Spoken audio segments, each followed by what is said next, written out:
Hi everyone, I'm Heather Lisle, and I'm here today to talk to you about principles and preferences. And some of you might have some questions about what does this have anything to do with planning? And it has a lot to do with planning, actually. And we'll talk more about that here at the end of my little anecdote that I wanted to share with you. But the other day I was having breakfast with a dear friend of mine who was a longtime educator, and he was telling me a story about his first job as a principal at at an elementary school, and he was a brand new principal. And he, as a principal, you have a responsibility to observe the teachers in your school and give them feedback and that kind of thing. And so he was observing a classroom one day. This particular teacher had been at the school for 15 plus years. Parents loved her, kids loved her. She was highly engaging. Her students in her classroom tended to have really good, high academic outcomes as well too. And so anyway, he was observing this woman in class one day. She was teaching, and he noticed that the kids were not necessarily sitting at their desks. There were some kids that were sitting at their desks, some kids were wiggling on the floor, some kids were standing, some kids were sitting on a ball or whatever. But, all of the kids were doing something a little bit different. So there was no consistent structure in all the kids sitting at a desk in this room, in this woman's room. And it kind of, he noted it, and he made a note to talk to her about it at the end of class. So he went up to her at the end of class, and they were talking about his observations and whatnot. And he made a comment about how the kids were not all sitting at desks. And she proceeded to ask him, she was just like, well, were the kids engaged with the discussion? And of course he was like, well, yeah, they seemed really engaged, Did the kids seem to like being in my classroom? And his response was, yeah. They totally loved being here. So then what's the problem? Was her question. And he told me, he was like, I left that meeting a little perplexed and went back and talked to his district superintendent, who happened to be his mentor and a good friend as well too. And this man said something that just really got to me.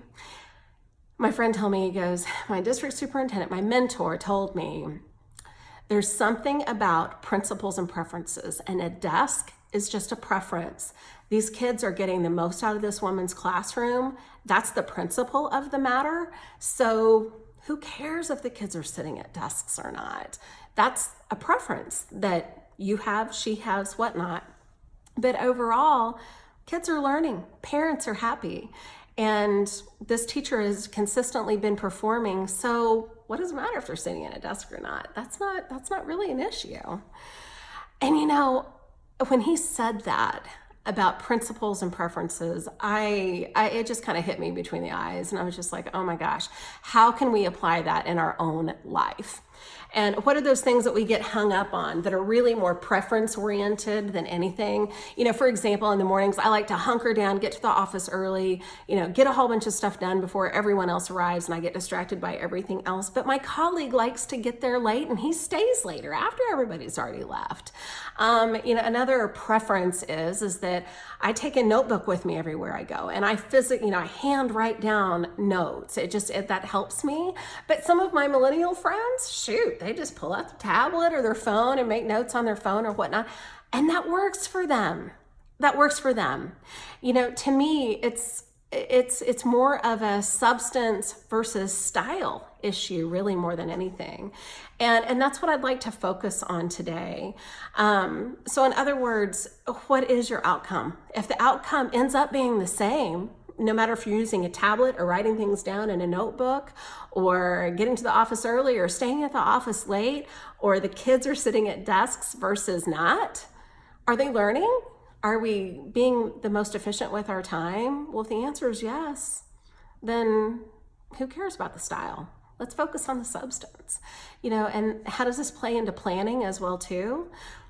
Don't get hung up on the stylistic ways of going about and planning your day, or planning an event, or planning a strategic planning session or whatever.